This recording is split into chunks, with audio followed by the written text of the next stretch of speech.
Sometimes when we are younger, we experience things that most of us forget. Myself may not be included in that because I have been told that I am a odd or an odd person or peculiar. This happened many moons ago, or should I say many years ago, when I first started going to school. I guess you would say elementary back then in the 60s. Something happened to me that I did not fully understand.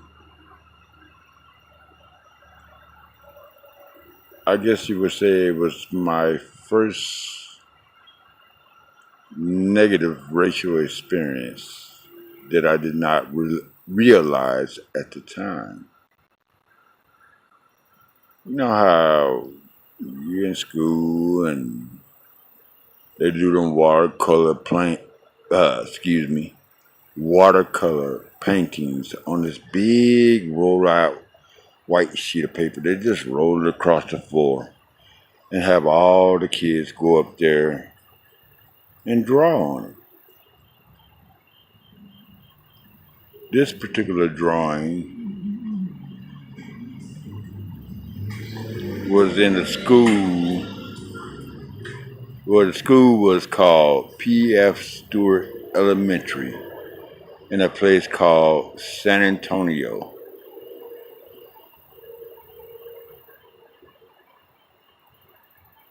We drew on this piece of rolled out paper, white paper, just rolled out. The teacher's name was Miss Dozer, and she had us all up there drawing and painting on this thing, on this rolled out sheet of paper. Anyway, we had completed the assignment. It was like my first year in kindergarten or grade school or whatever they call it now. And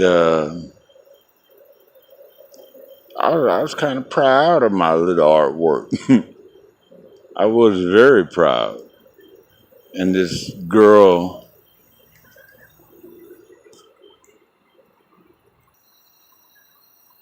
that I decided to show my little piece of the artwork to,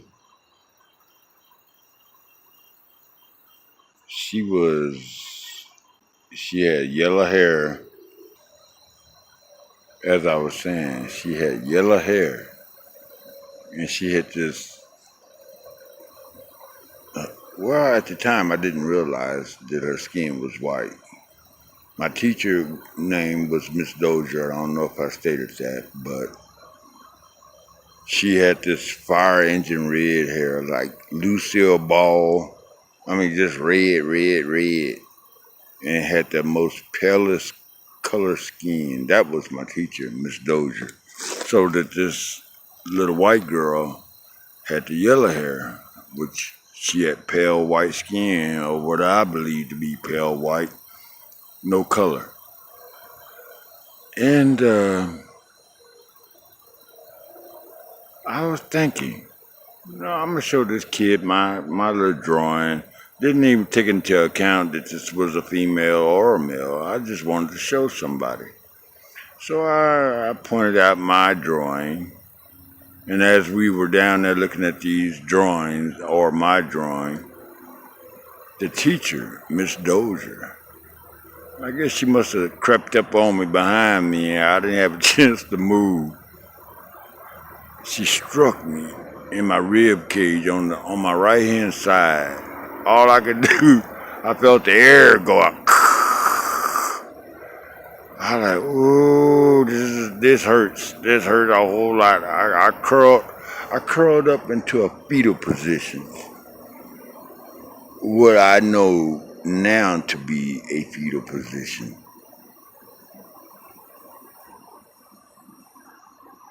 But I always believed that it was because I was out of my desk and showing off. But what I come to realize that little white girl didn't get struck.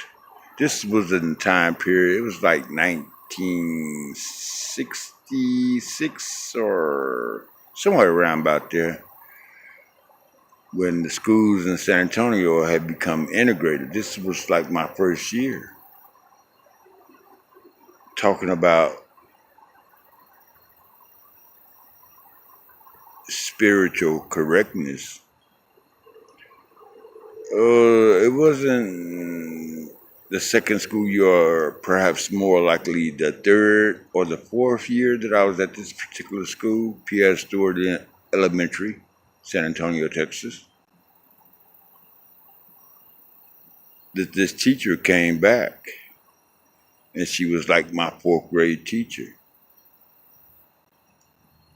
talking about spiritual justice. This woman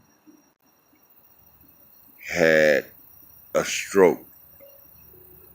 She could only talk out of one side of her mouth, and I remember she always carried this napkin for the opposing side, or the right side of her mouth, where she drooled profusely.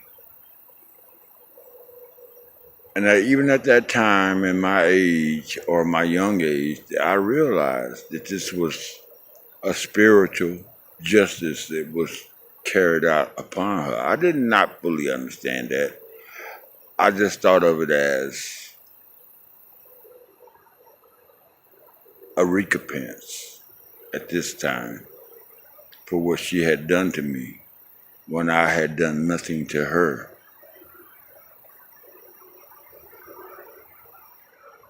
Spiritual justice.